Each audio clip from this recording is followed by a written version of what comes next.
오늘 말씀 중에 디모데후서 4장 2절을 보면 이렇게 기록합니다. 너는 말씀을 전파하라. 지금 바울이 디모데에게 말씀을 전파하라 이렇게 얘기하는데요. 때를 얻든지 못 얻든지 항상 힘쓰라. 그러니까 핑계하지 말고 부지런히 쉬지 말고 말씀 전해라. 범사에 오래 참음과 가르침으로, 그러니까는 참고 계속해서 가르치는데 경책, 경계, 권함, 그러니까 이런 방식으로 말씀을 가르치도록 해라, 전파하도록 해라 그랬습니다. 또 5절에 보면 너는 모든 일에 신중하여 고난을 받으며 전도인의 일을 하며, 그래서 말씀 전파하는 일은 전도자, 전도인의 일인데 내 직무를 다하라. 그것이 너의 본분이다 그랬죠. 이 얘기는 바울이 디모데에게 하는 얘기인 동시에 우리 모두에게 직무를 다하라, 말씀을 전파하라, 또 전도인을 하라, 전도인의 일을 하라, 이런 말씀이고 부탁이 되겠습니다. 자, 그러면 이제 이런 걸 하려면 어떻게 되느냐? 지금 현재 상태가 좋아야 돼요. 자, 오늘은 굉장히 날이 추워졌어요. 굉장히 추워졌는데 오늘 내일 굉장히 춥습니다. 그러면 이제 날이 춥다. 이제 그게 이제 오늘의 상태잖아요. 엊그저께 좋았습니다. 막 영상 8도, 9도까지 올라갔거든요. 봄 같았어요. 그러니까는 바울은 이제 우리가 하나님 앞에 직무를 감당하고 또 직분 감당하고 사명 감당하고 말씀 전하고 교회 섬기고 이런 걸 하려고 그러면은 지금 현재 상태가 좋아야 되는 거예요. 그래서 자기는 어떻게 얘기하고 있냐면 6절에 보니까 전제와 같이 벌써 내가 부어지고, 붓는다는 얘기는 이렇게 술을 붓는다는 뜻이거든요. 기름이나 술을 붓는 건데 전제라고 하는 것은 제사를 드리는데 그 마지막에 클라이막스에 이제 붓는 술이에요. 그러니까 이거는 헌신, 자기의 생명을 바치겠다 이런 뜻인데 지금 바울은 그런 상태예요. 지금 로마 감옥에 있잖아요. 감옥에 있으면 어떨까요? 굉장히 고통스럽고 불편하죠. 근데 좀 있으면 이제 죽거든요. 순교를 하게 되는데 굉장히 안 좋잖아요. 세상 말로 말하면. 그런데 바울은 그렇게 생각하는 게 아니죠. 내가 지금까지 복음을 전했다. 1차 선교, 2차 선교, 3차 선교를 했다. 그리고 잠시 석방됐다가 다시 붙잡혀가지고 지금 로마 감옥에 와 있는데 지금 주후 67년, 68년 요 무렵에, 그런데 이제 꺼져가는 등불 같잖아요. 생의 마지막 시간인데, 근데 이 시간을 불타는, 자기의 심장이 가장 뜨겁고 자기의 심장에 있는 생명을 쏟아놓는 그러한 시간이다라고 표현을 하는 거죠. 나의 떠날 기약이 가까웠도다. 이 떠난다는 말은 죽는다는 말인데 그냥 죽는 게 아니라 순교한다. 내가 하나님 나라를 향해서 간다. 이렇게 표현하고 있는 거죠. 그래서 오늘의 현재 상태가 좋아야 됩니다. 현재 상태가. 옛날이 중요한 게 아니라 지금이 중요한 거죠. 지금이 중요해요. 지금 충성하고, 지금 예배 잘 드리고, 지금 기도 잘하고, 지금 성령이 충만하고, 지금 많이 사랑하고, 지금 많이 기뻐하고, 지금 많이 찬송하는 이런 영적 상태. 요게 돼야지 직무를 잘 감당하고 충성하게 되는 줄로 믿습니다. 자, 그 다음에 이제 바울은 과거 얘기하는 거예요. 오늘 현재라고 하는 것은 과거가 모여가지고 현재가 된 거잖아요. 그럼 옛날에는 뭐 했느냐라고 할 때 7절에 보니까 이렇게 말하죠. 내가 선한 싸움을 싸우고 달려갈 길을 마치고 믿음을 지켰으니. 자, 세 가지인데 하나는 싸우고 그 다음에 달려가고 지켰다 이거죠. 싸운다는 얘기는 굉장히 격렬하게 힘겨루게 하는 거죠. 그래서 영적 싸움에 승리하고, 또 한 사람 전도하는데 얼마나 힘들어요? 교회 하나 세우는데 얼마나 힘들어요? 그리고 지금 선교하는데 1차 선교, 2차 선교, 3차 선교 하는데 정말 너무나 많은 일을 했죠. 그게 바로 이제 선한 싸움이죠. 그 선한 싸움을 싸워서 이겼다. 지는 게 아니라. 그리고 달려갈 길이라고 하는 것은 마라톤이요. 그러니까 하루 이틀 하고 하는 게 아니라 1년 하는 게 아니라 시작부터 끝까지 계속해서 쉼 없이 한 걸음씩 한 걸음씩 진전해가지고 여기까지 왔다. 그래서 뭐 했습니까? 믿음 지켰다, 복음 지켰다, 십자가의 복음을 증거했다.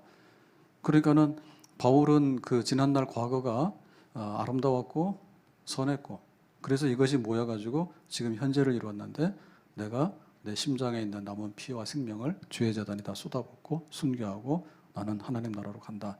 이렇게 얘기했어요.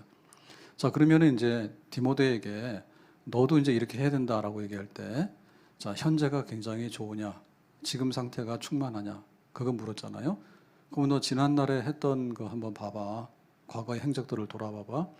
과거에 그 이력서를 한번 봐봐. 어떻게 살았는가. 이제 그걸 당부했잖아요.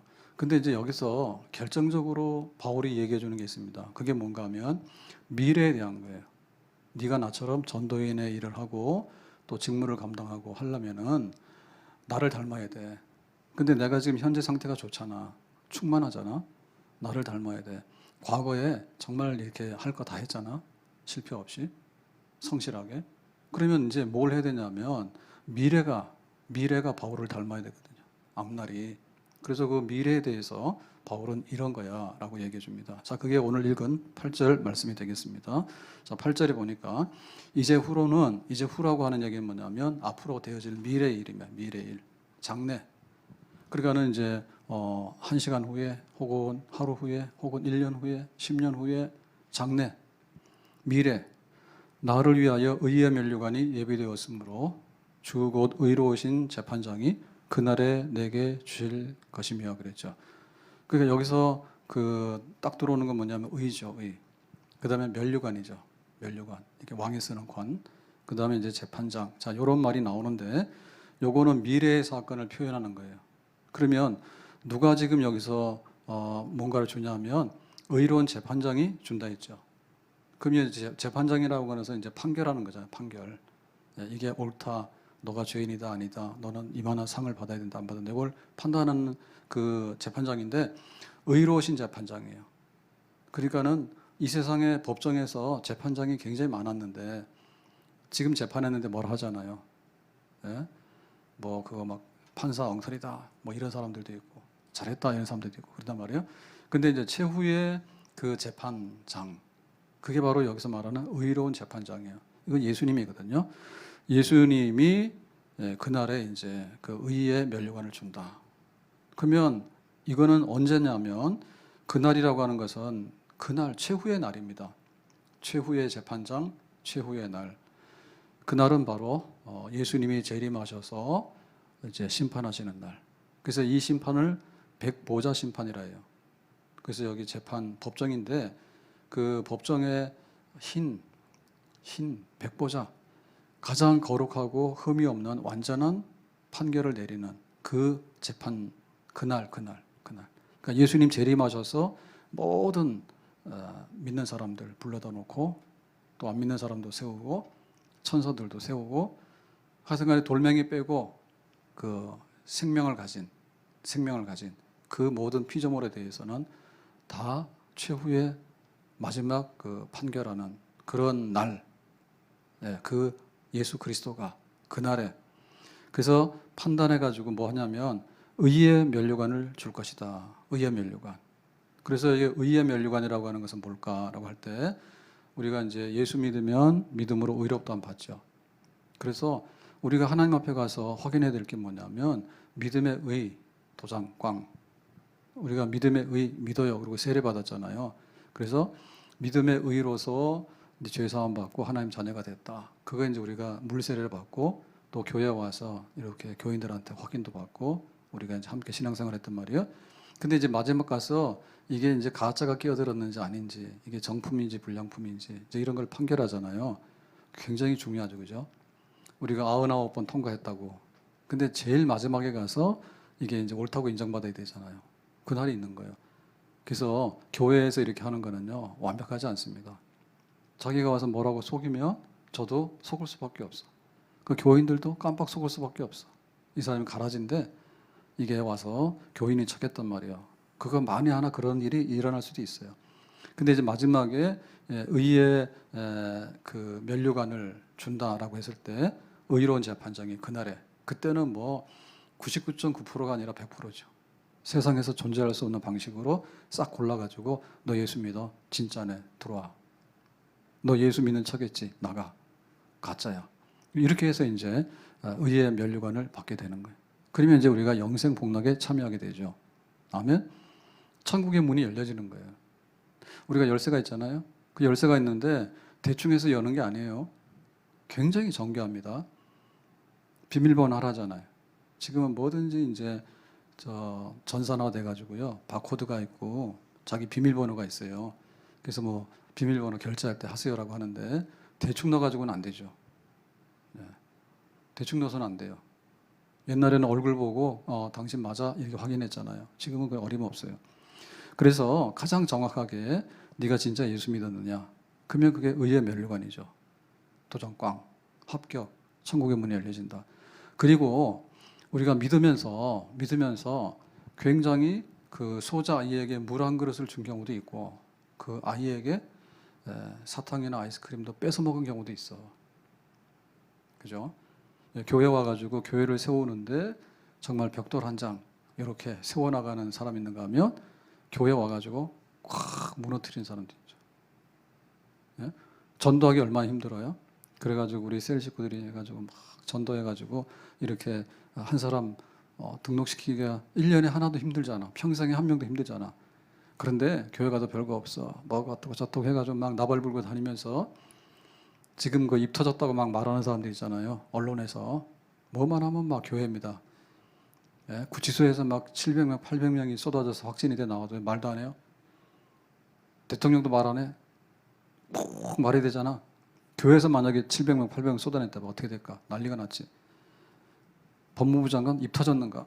말 안 해. 그 사람은 거기 가서 형을 살고 있는 것이지 죽으러 간 건 아니에요. 책임져 줘야 되지. 왜 집단 감염이 돼가지고 내 책임도 없는데 그렇게 해서 막 사람이 죽어나가냐고. 죄수지만은.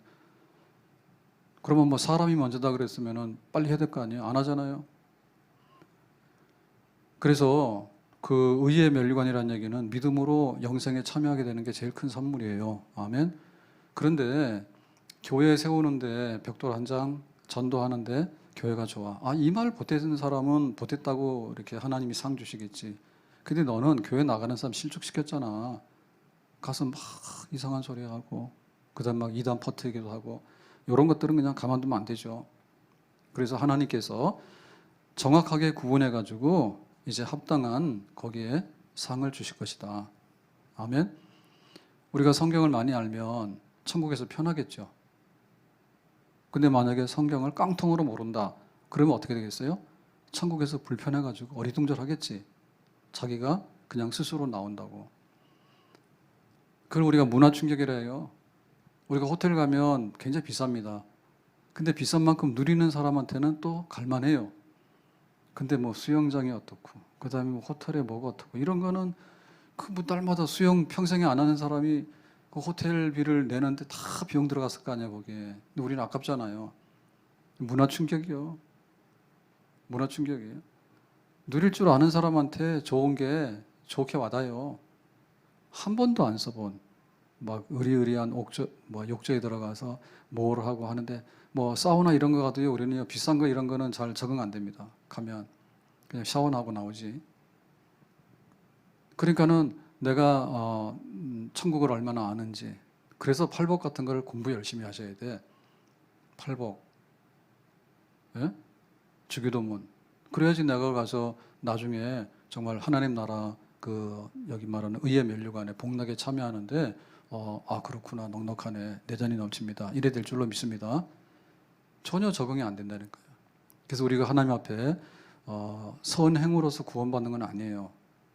선행이라고 하는 조건 때문에 구원받는 건 아니에요. 근데 구원을 받으면 고마워요, 감사해요 해가지고요 선행을 넘치게 하게 돼 있어요.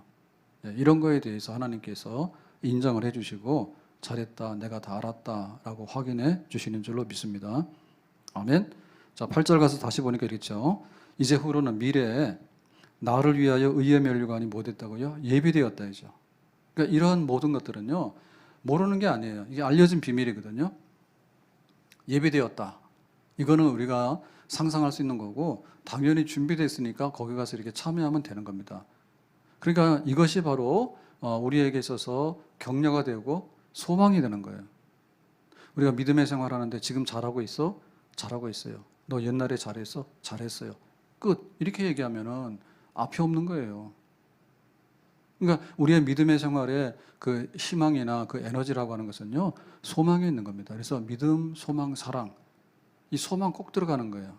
왜냐하면 우리에게 있어서 가장 좋은 날은 아직 안 왔다. 근데 세상 사람들에게 있어서 좋은 날은 뭐죠? 죽는 날? 죽기 전에 몸부림치는 거예요. 세상 사람들은 딱 갇혀 있는 곳에까지만 가요. 여기 낭떠러지야. 여기까지만 가는 거야. 그러다 어느 순간에 꼴까닥 하면은 몰락이야. 다 없어지는 거예요. 근데 우리 믿는 사람도 뭐예요? 여기까지 갔는데 예비된 게 있잖아요. 그 예비된 것에 우리가 참여하게 되는 거죠. 천국의 복락과 그 천국의 잔치에 참여하게 되는 줄로 믿습니다. 그러니까 이게 있으면 잘한다 그거죠. 이게 있으면은 다른 사람이 안 하는 것보다 100배 잘하는 거예요. 열심히 하는 거예요. 예비되었다. 그 미리 한번 생각을 해보세요. 백보자 심판이 이루어질 때 여기도 놓고 여기는 흰색, 여기는 검정색. 자, 여기는 양, 여기는 염소. 비슷한 짐승이지만은 성격은 다릅니다.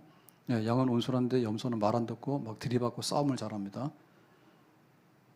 그 다음에 여기는 배고플 때 밥을 준 사람이에요.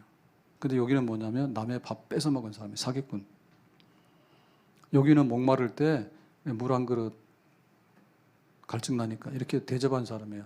여기 있는 사람 뭐냐면 그 물 펑펑펑 쓰면서 목마른 사람한테다가 외면한 사람이에요. 그래서 우리가 샤워하면서 미안한 줄 알아야 돼. 아침 저녁으로 우리는 막 물 쓰고 하잖아요.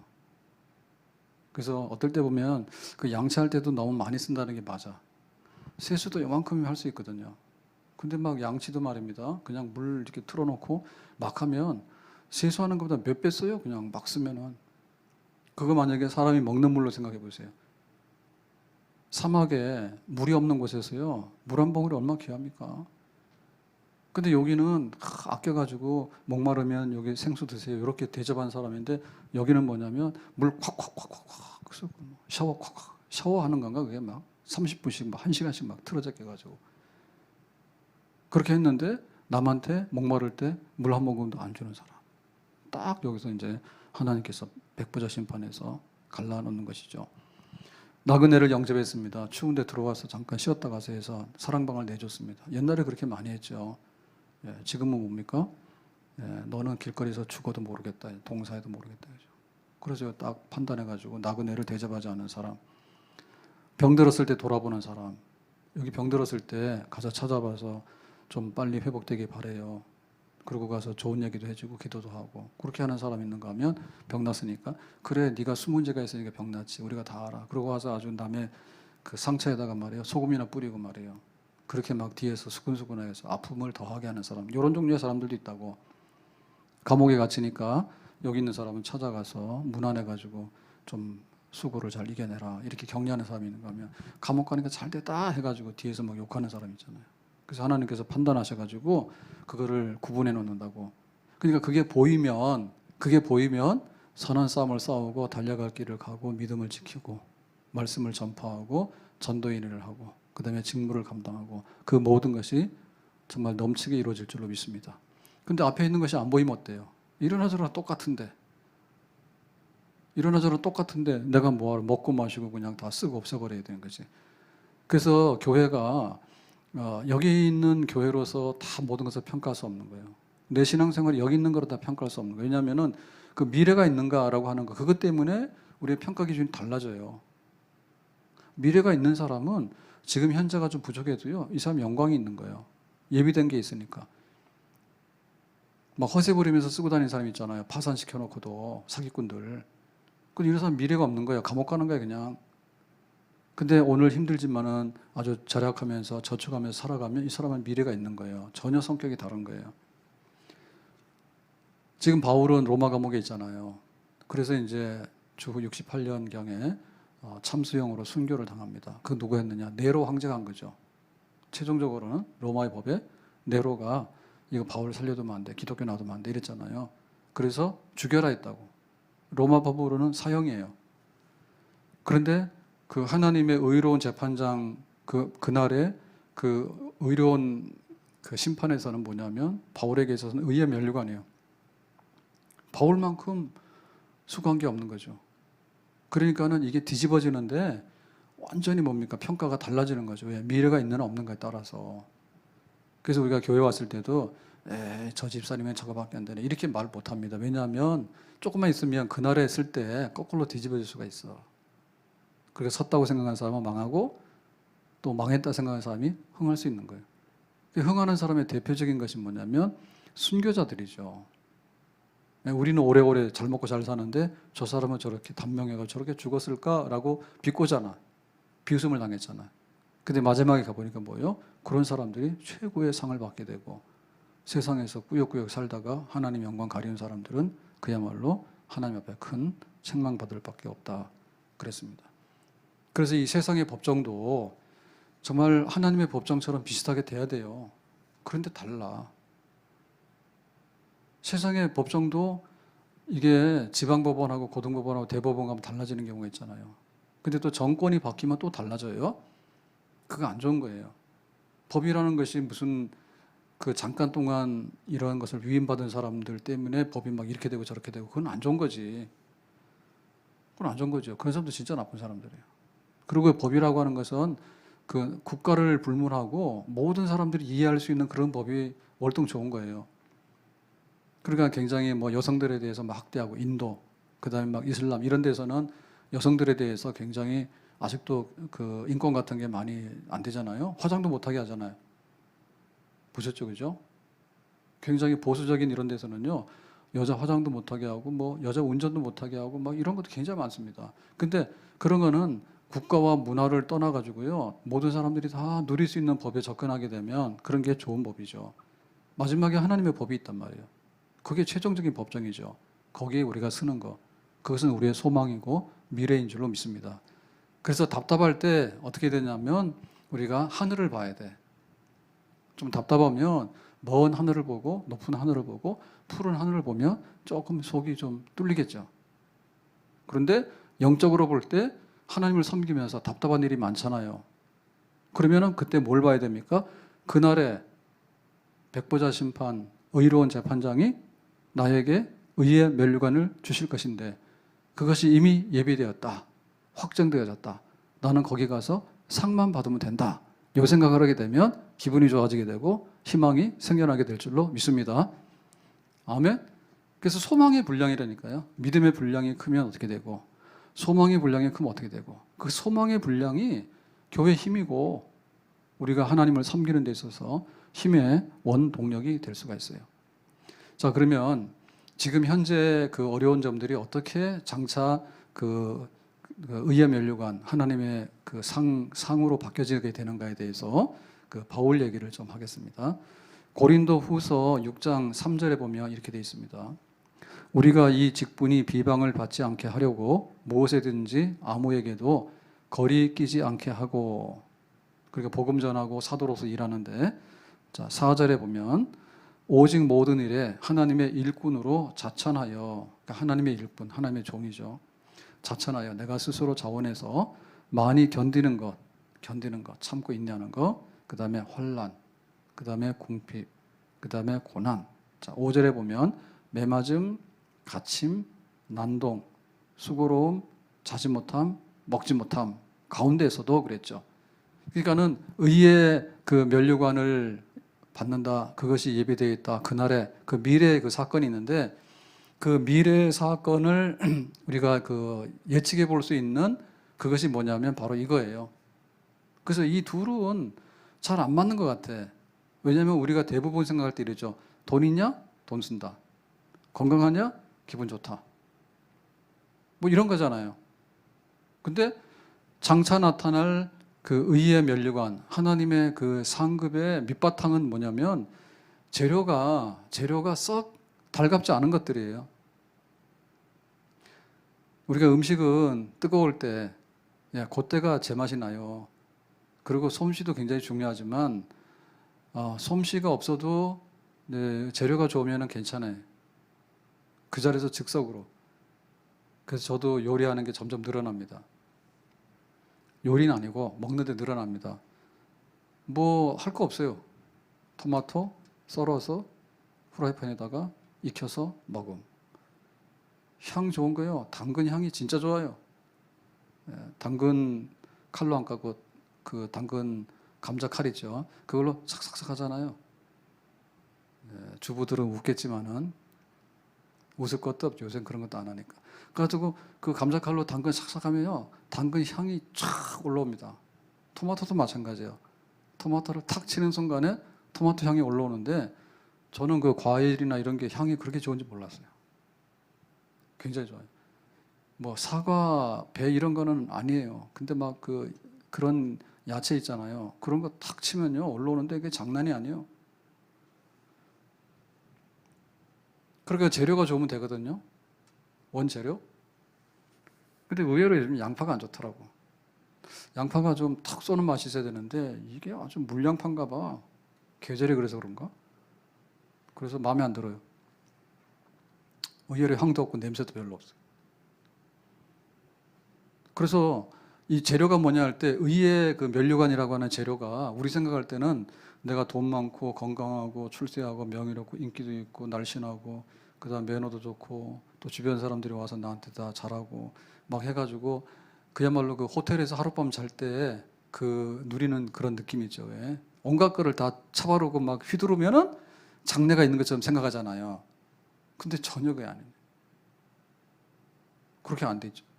그러니까 바울이 못 먹고 잠 못 자고 그다음에 매 맞고 그다음에 감옥에 가고 그다음에 고난을 받고 내가 스스로 고생도 했지만은 할 수 없이 붙들려서 고생도 하게 되고 이게 바로 재료라니까.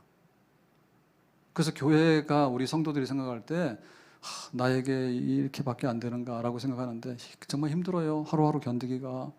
그런데 그게 쌓이고 쌓여서 이게 하나님 옆에 쓰는 그날의 모든 재료가 되니까 우리가 그냥 좋은 거 가지고 내 마음대로 막 쓰는 것보다는 주님을 위해서 이런 것을 겪더라도 이것이 나의 상이 된다. 미래의 보장이 된다라고 생각하시면 기쁘고 즐거운 마음 가지고 견뎌내야 될 줄로 믿습니다.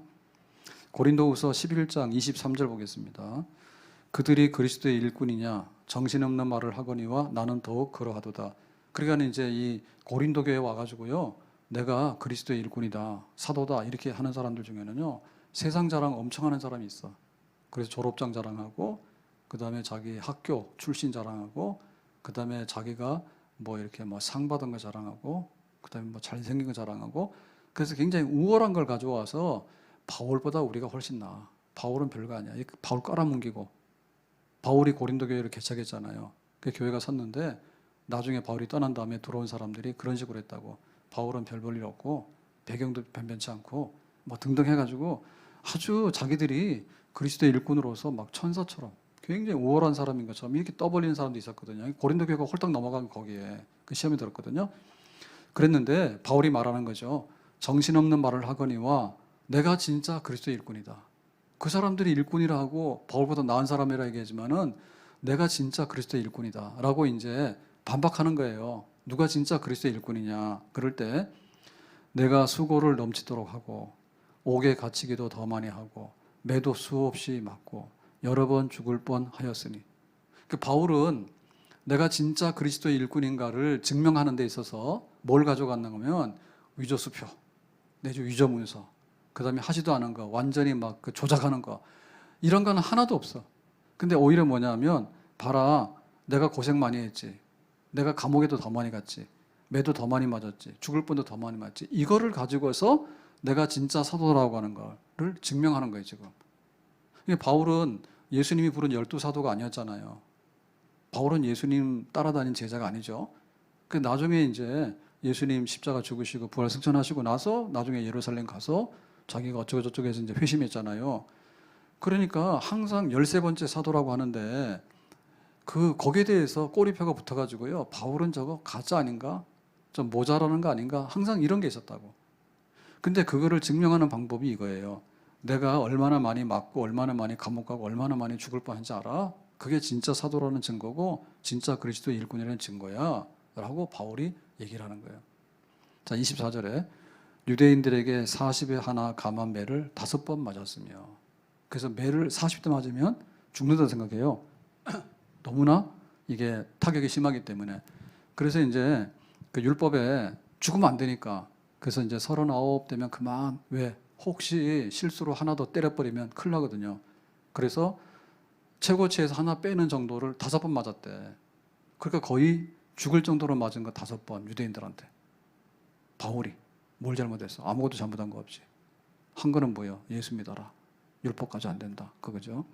자 25절에 태장으로 3번 맞고 여기도 맞았는데 여기서 맞는 거는 태장은 로마식의 매입니다. 로마식의 매라고 하는 것은 가죽에다가 쇠붙이나 뼈 이런 거를 붙여가지고 딱 치면은 살이 툭 터져가지고 이렇게 피가 나오면서 뼈가 보일 정도로 센 매이죠. 그런 거예요. 그거를 태장인데 그거 3번 맞았대. 그러면 몸이 뭐가 나오겠어? 완전히 흉이 남겠죠. 예? 다 찢어져 가지고 너덜너덜 하니까 그게 낫는다 하더라도 흉지겠죠. 흉지는 거예요. 그런 타격이 심한 매를 3번 맞았고 한 번 돌로 맞고 아마도 그 루스드라에서 얘기 같아요. 그래가지고 저 바울 철화해가지고 바울 치는 거는 율법으로 치는 겁니다. 돌로 하나님 모욕하거나 할 때 돌로 쳐서 죽이는 건데 그거 맞아가지고 죽은 줄 알고 성 밖으로 던졌잖아요. 그런 일도 당했고 3번 파산하고 파산은 뭡니까? 배가 가다가 배가 이제 부서져 가지고 깔아앉는 거죠. 그럼 뭐예요? 죽는 거죠. 구살생으로 그것에서 살아난 경우가 3번 있었고 일주야를 깊은 바다에서 지냈으며 그러니까 표류하는 거죠. 표류하는 거죠. 근데 우리는 배 타고 조금만 멀미해도 죽을 것 같잖아.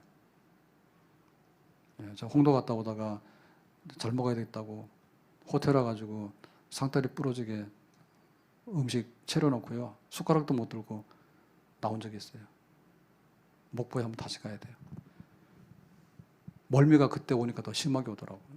잘 먹으려고 시켰는데 멀미가 더 시간이 지나니까 더 심하게 오더라고요. 그래가지고는 어지러워가지고 쓰러졌어. 못 먹어서 하나도 못 먹었어. 그러니까 그거를 일주일 했다예요. 그 다음에 26절에 보니까 여러 번 여행하면서 바울은 계속해서 여행을 했잖아요. 여행을 하는데 강의 위험. 강이 다리가 놓여있거나 이렇게 하는 게 아니죠.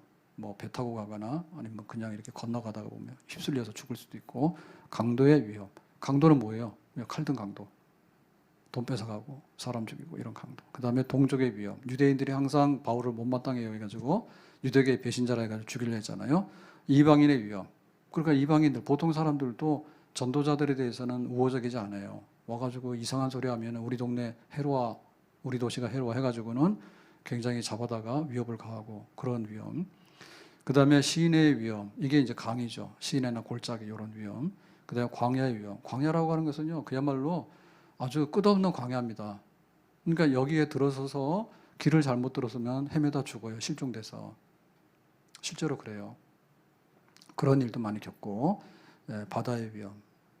바다를 항해하다가 위험. 거짓 형제 중에 위험을 당하고 그러니까 거짓 형제 믿는 척하면서 와서 해롭게 하고 이단 퍼뜨리고 그런 사람들 위협을 당하고 27절 수고하며 애쓰고 여러 번 자지 못하고 그러니까는 그 바울이 고생을 너무 많이 해가지고 잠 못 잔 경우가 많았대. 그 고통이죠, 그죠? 우리가 일을 할 때 최악의 상태에 가면 밤샘을 하잖아요. 상황이 안 좋으면 눈을 못 붙이죠. 어떤 일이 사고가 터졌을 때 그런 일이 있어서 잠을 못 자는 경우가 많았고 줄이며 목마르고 배고프고 목마르고 그러니까 그야말로 탈진.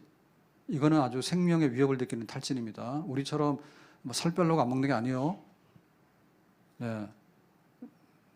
못 먹고 목마르고 식당 없고 누가 대접 안 하면 가다가 이렇게 되죠.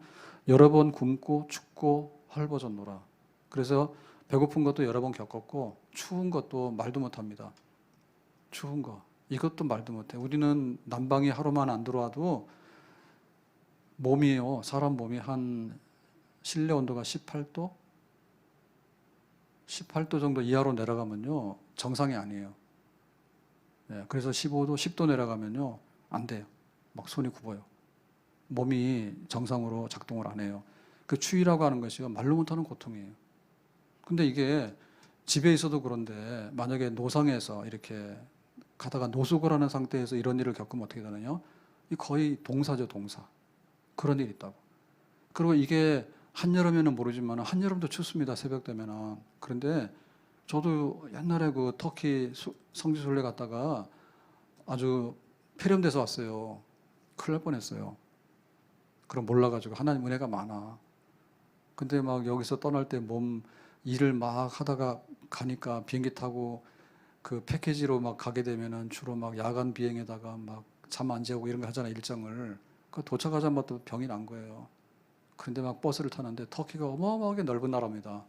터키가. 그래서 그거를 바울이 걸어 다녔다, 배 타고 다녔다 이해할 수가 없어요. 버스 타고 가도요 병나더라고. 버스를 막 5시간, 6시간 막 타고 달리는데요. 병나더라고. 근데 결정적으로 병난 게 이게 온도 조절이 안 되는 거예요. 기온차 너무 심해. 예, 이쪽으로 내륙으로 이렇게 가면은 우리가 말하는 갑파도기아 이런 데 있죠. 그런 데는 가면은 이게 기온차 너무 심해가지고 그래서 그거 잘 준비한 분들은요 옷을 많이 가져와서 지금 같으면 저 할 수 있어요. 그때만 해도 그 수준이 모자라가지고 뭐 초경량 패딩 이런 거 있잖아요. 얇은 옷. 그다음 뭐 해가지고 막 껴입으면 되잖아. 그래서 저도 지금 목욕실에서 이렇게 지내는데 그 조금 그래요 거기가. 그래서 좀 지금 적응 많이 했는데 어떻게 적응하냐면 주로 이제 그죠 옷으로 하죠 그죠. 그래서 하루에도 옷을 한 서너 번 갈아입습니다. 네, 옷을 갈아입다 그런 뜻이 아니라 이제 겉옷을 예, 추우면은 바깥에서 입는 패딩이 있죠. 그거를 입어야 돼. 그러니까 패딩도 세 가지야. 1, 2, 3 있는데 아직도 최후의 패딩은 안 나왔어. 최후의 패딩은 곰 패딩이 있어요. 네파에서 나오는데 이렇게 무거워서 입지도 못하는 그런 그게 최후의 패딩인데 심하게 내려가면 그거 입어야 되고 요즘에는 좀 얇은 거 입고 다니는데 견딜만해. 실내에서 그거 입어요. 그 다음에 좀 약간 온도 올라가면 또 얇은 거 입고 이렇게 두세 가지 가지고 벗었다 입었다 벗었다 입었다 조정하는데 추우면 일 못해. 머리가 안 돌아가요.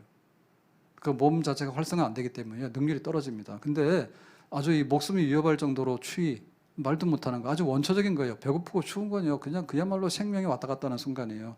헐벗었노라. 자 28절에 보면 이 외에 일은 고사하고 아직도 날마다 내 속에 눌리는 일이 있으니 그러니까 심적으로 그 받는 고생이 있는데 모든 교회를 위하여 염려하는 것이라. 그래서 교회를 세워놓게 세워놨어. 근데 고린도에 이상한 사람들이 들어와가지고 이단을 퍼뜨리고 바울을 욕해가지고 교회를 흐트러뜨리고 그러면 바울이 잠을 자겠냐?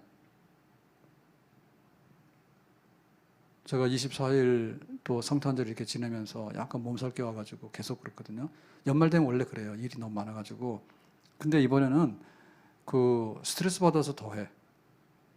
교회 우리 성도들이 모여서 예배라도 드리면 좀 힘이 나는데 이거는 뭐 성탄절라도 사람 구경할 수가 없지. 또 뭐 신년 예배는 3단계 올라가면 혼자 하라며요. 나 고민 많이 했거든요. 혼자는 예배 못 드릴 것 같더라고. 그럼 할 수 없어. 그냥 우리 장로님이나 와서 같이 예배 드려야지 나 혼자는 못 하겠더라고. 그러게 스트레스 받아가지고 안 아프게 생겼냐고. 예?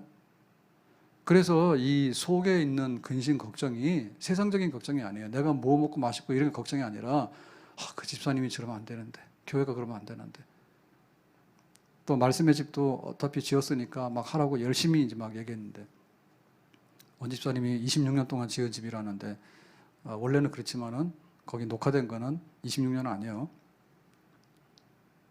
제가 그 2016년도 거를 봤어요. 그리스도인의 확신, 구원의 확신, 기도의 확신. 제가 그 어제 그제 봤어요. 그랬더니 충격받았어. 뭘 충격받았냐면 그때 그렇게 젊었더라고. 그래서 그런 얘기를 들으면서 제가 그냥 귓전으로 들었거든요. 목사님 그때 아주 흰머리도 없었는데 이런 얘기를 몇 번 들었어요. 그래도 뭐 나한테는 저는 그런 거 별로 신경 안 썼거든요. 그런데 제가 눈으로 확인하고서요. 진짜 그때 젊었네. 근데 보면 2016년밖에 안 되던데. 요 몇 년 사이에 이렇게 늙어가지고 머리가 허옇고 말이에요. 지금 살이 빠져서 근데 그때는 제가 가만 봤더니 얼굴이 땡땡하더라고. 살이 쪘는가 봐 그때는. 네, 그래가지고 야 그렇게 이 사이에 이렇게 내가 늙었나 이런 생각했거든요. 근데 교회를 생각하면 염려스러운 게 많죠. 네, 못 모이니까 뭐 할 게 없잖아요. 그러면 뭐 예배를 영상으로 하지만은 교육은 영상으로 할 수 있잖아요. 양육은 그러니까 말씀의 집 좀 최고는 아니지만 차선책이니까 좀 하시라고. 그래서 막 이렇게 좀 들어보고 했는데 아쉬운 건 있죠. 네, 아쉬운 건 있는데 뭐 그림이 보시죠 뭐 이랬는데 그때는 분명히 PPT를 띄웠는데 그 여기 영상에는 그게 없더라고. 그래서 이게 그 내비게이터 확신 교재 있는데 그것도 보완해야 되겠고 개인적으로 가져가야 되겠다. 그 모자란 게 있더라고. 그런 거 봤어요. 그래서 어떤 교회를 향해서 말씀으로 서야 되니까 자꾸만 이제 하라고 하잖아요. 그러니까 또 옆에 와서 찌르더라고. 말씀의 집도 적당히 해야지 너무 하지 말라고 부서진다고 그러더라고. 이래도 걱정이고 저래도 걱정이고 많아 뭐든지. 아무튼 간에 그 바울이 지금 저 의의 면류관이 예비되었다. 나는 그걸 보고 일한 거야. 디모데 너는 보이니? 그날이 보여? 아니 안 보이는데요. 그러면 의의 재판장이 보여? 안 보이는데요. 봐야지. 눈 떠야지. 그날이라고 하는 그날이 있는 것이고요. 저리로서 산자와 죽은 자를 심판하러 오시리라 할 때 예수님께서 오시는 날, 그리고 그날 백보자 여기에서 재판을 해서 판결해서 재판장이 되셔가지고 이제 너에게는 의의 면류관, 너 진짜 예수 믿어 합격, 네가 소자에게 물 한 그릇 합격, 교회에다가 기도한 거 합격, 교회 위해서 헌금한 거 합격, 전도하는 데 가서 막 도와주고 막 부침개 가지고 옆에서 도와주고 합격. 그날이 보이니라고 할 때 디모데 너 그 눈 떠야 돼. 앞날이 없으면 우리가 못하는 거야. 이거 왜 하는지 모르는 거야. 그러니까 우리도 이게 눈을 떠야 될 줄로 믿습니다.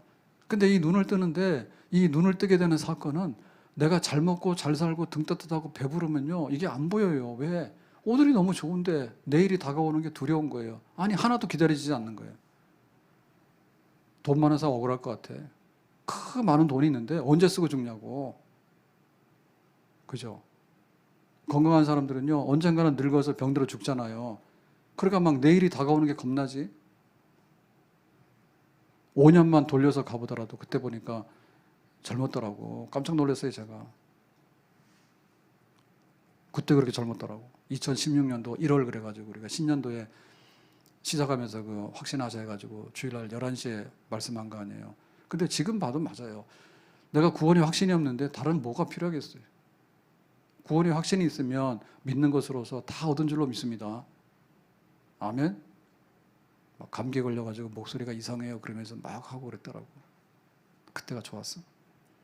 그래서 우리가 미래가 이렇게 보이는 그 사건은 등 따뜻하고 배불러서 되는 게 아니라 정말로 배고프고 춥고 매맞고 감옥 가고 39대를 5번이나 맞고 그 다음에 막 뼈가 튀어나와서 막 피 터지게 되는 태장을 3번이나 맞고 그런 걸 통해서 바울은 그 미래에 꽉 하나님 예비하신 그게 보였다고.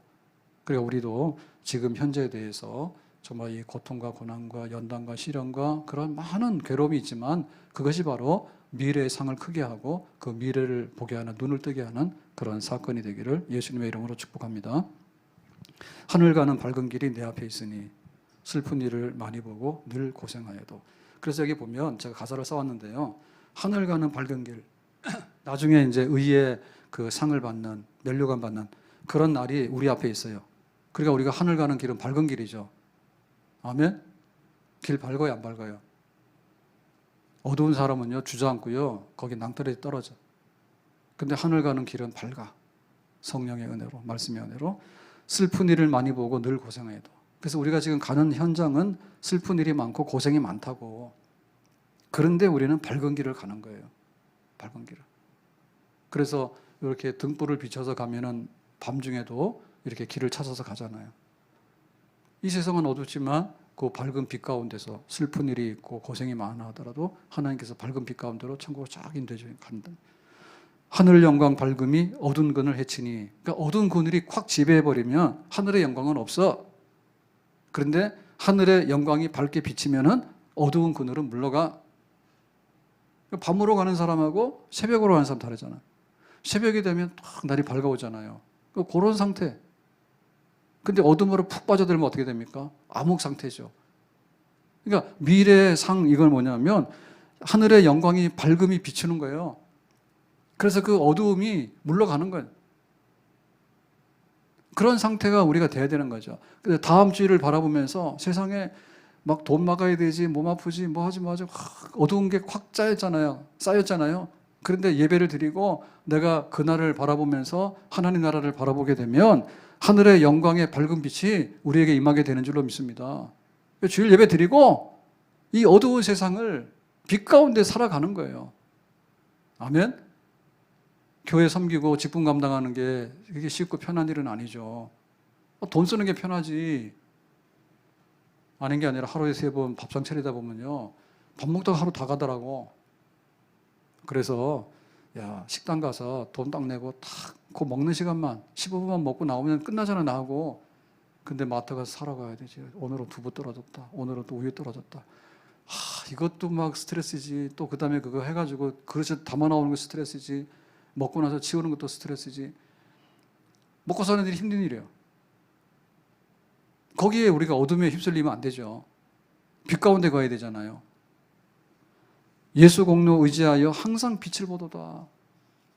이게 우리 앞날을 살아가는 비결이에요. 하나님께서 은혜 주시면 우리의 미래가 빛 가운데 우리를 인도하기 때문에 우리가 그 영광스러운 자리에 다 도달하게 되는 줄로 믿습니다. 아멘. 이것이 나의 힘이요. 그 미래를 보면서 빛 가운데 걸어가는 것이 우리의 힘이요. 교회의 힘이요. 코로나 와가지고 쓸어버렸단 말입니다. 세상을 어둡게. 그럴 때 그 어두움을 뚫고 빛 가운데 나갈 수 있도록 하는 것이 하늘의 미래에 하나님께서 내일을 어떻게 하시는가, 하나님께서 하나님 나라를 어떻게 예배해 놓으셨는가, 그거를 바라보는 빛이 결국에는 이 어둠을 뚫고 나가는 최후의 힘이 되는 줄로 믿습니다. 아멘. 연예인들이 나와서 뭐 노래하고 춤추고 정치하는 사람들이 나와서 입으로 막 나불나불 해가지고 뭐라 하잖아요. 그것 가지고 이 어둠의 세상이 밝아지지 않아요.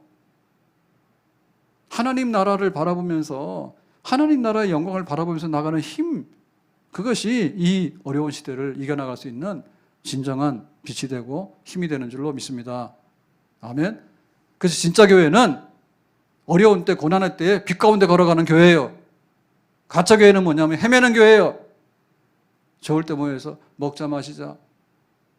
그래놓고 좀 어려움이 오면요, 모이지도 않고요, 기도도 안 하고요, 정신도 못 차리고요. 미래가 있는 교회는 정말 순교 아깝지 않게 하면서 빛 가운데 걸어가는 그런 교회가 되겠죠. 내 하는 일들이 하도 적어 큰 열매 눈앞에 안 보여도. 지금 우리가 하는 일들은 그렇게 크지 않아. 그리고 그런 일들의 열매가 별로 보이지 않아. 큰 열매가 지금 당장엔 보이지 않지만 주님께 죽도록 충성하면 생명의 면류관을 얻으리라. 아멘. 모이고 또 모여서 하나님께서 다 기록해 놓으셨다가 우리에게 생명의 면류관으로 갚아 주시는 줄로 믿습니다.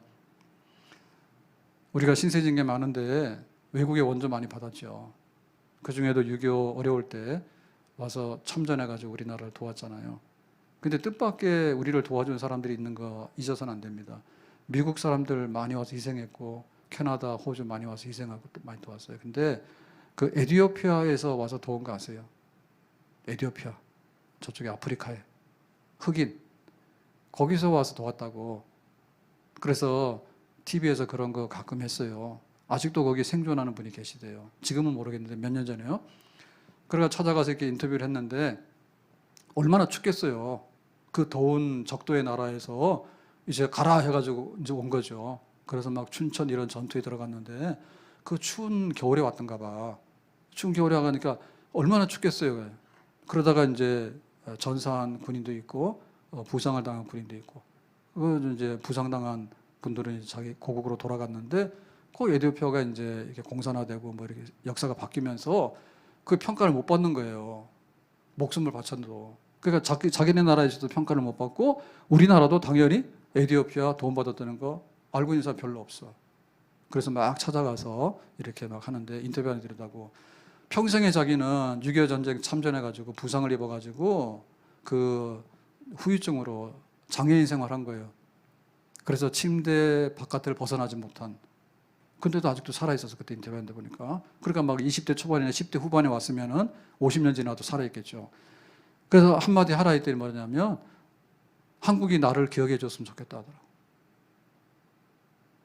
자기의 젊을 때 생명을 바쳐가지고 와서 자유를 위해서, 자기가 목숨 바쳤던 그거를 기억이나 해줬으면 좋겠다고 그러더라고. 우리는 까맣게 잊어버리잖아요.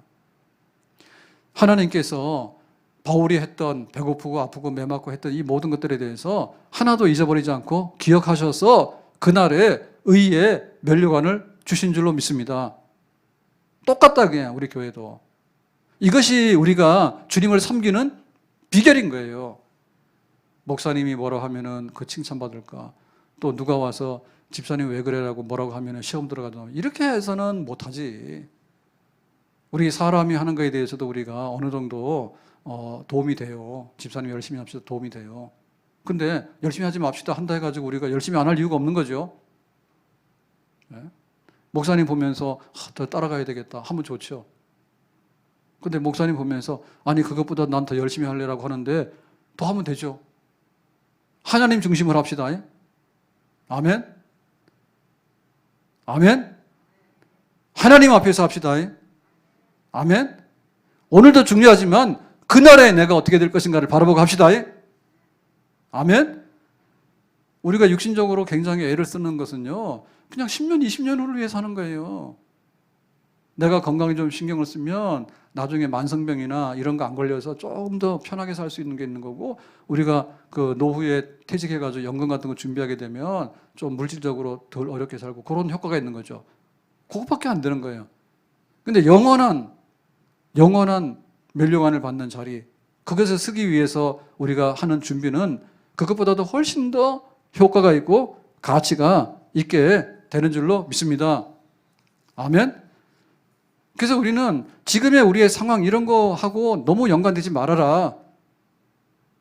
지금에 있는 우리의 상황이나 형편과 이런 것들이 모든 것이 아니다. 지금 여기가. 그날은 여전히 그날로 우리 앞에 있는 것이고, 우리에게 있어서 최고 좋은 날은 바로 그날인데 우리에게 최후의 좋은 날은 아직도 오지 않았다. 아멘. 교회 와서 예배드리고 하면 안심이 되고 마음 푸근하잖아요. 근데 우리가 누릴 수 있는 최고 좋은 시간과 그날은 천국에 들어가는 날인데, 그날 중에서도 주님께서 재림하셔서 우리에게 상 주시는 그날, 우리는 최고로 기쁘고 최고로 만족하는 영광스러운 자리에 서게 될 줄로 믿습니다. 세상에서 내가 하고자 하는 것이 됐을 때 우리는 만족을 해요. 상을 받잖아요, 상을. 그런데 하나님께서 우리에게 모든 것을 모아가지고 그때 상 주시는, 기쁨의 면류관 주시는 그날에 우리가 쓰게 된다. 그걸 생각할 때 우리는 힘이 나는 줄로 믿습니다. 왜? 아직도 그날은 오지 않았기 때문에. 오늘 이 말씀 저는 한 해의 마지막 수요일이 돼가지고 함께 꼭 나누고 싶었어요. 한 해 동안 수고하셨어요. 아멘. 그런데 우리가 상 다 주지 못하고 우리가 해결 못한 건 많잖아요. 코로나 해결 못했지. 그렇지만은 이렇게 어려운 자리에서도 내 신앙 지키고 믿음 지키고 또 이렇게 교회를 섬겨온 이 모든 것에 대해서 보통 날 2020년이 아니었으면은 얻지 못할 다른 때에는 그거를 2020년도를 살면서 하나님 옆에 쓰는 그날에 알고 상 받을 거, 잘했다, 칭찬받는 거 올 한 해 엄청나게 많이 예비하고 쌓은 줄로 믿습니다. 아멘. 그게 우리의 위로예요. 그리고 우리가 내년도를 맞이하게 될 때도 내년의 미래를 바라보는 거죠. 그날을 바라보면서 오늘이 다가 아니다. 지금 여기가 다가 아니다. 하나님 앞에 우리의 미래를 바라보면서 나갈 수 있는 새로운 마음이 있기를 주의 이름으로 축복합니다. 기도합시다. 오늘 주신 말씀과 같이 그날에 의의 상을 받는 그 미래를 향해서 바울은 달려갔고 또 우리 모두가 달려가야 될 줄로 믿습니다. 이 세상에서 다 얻지 못한 거 주님 기억하여 주시기 원하고, 또 그것을 향해서 정말 사람이 알든 모르든 간에 하나님 앞에 최선을 다하며 섬길 수 있는 우리들이 되기를 원합니다. 한 해 동안 코로나 때문에 지독하게 많은 고생도 했고 또 속도 상했고 어려움을 겪었지만 이 모든 것이 하나님 앞에 갈 때 상이 될 줄로 믿습니다. 바울이 말했던 것처럼 그 수많은 고난과 연단 속에서 이겨나갔던 것처럼 우리들도 이겨나갈 수 있도록 힘주시기 원합니다. 예수님의 이름으로 기도하옵나이다. 아멘.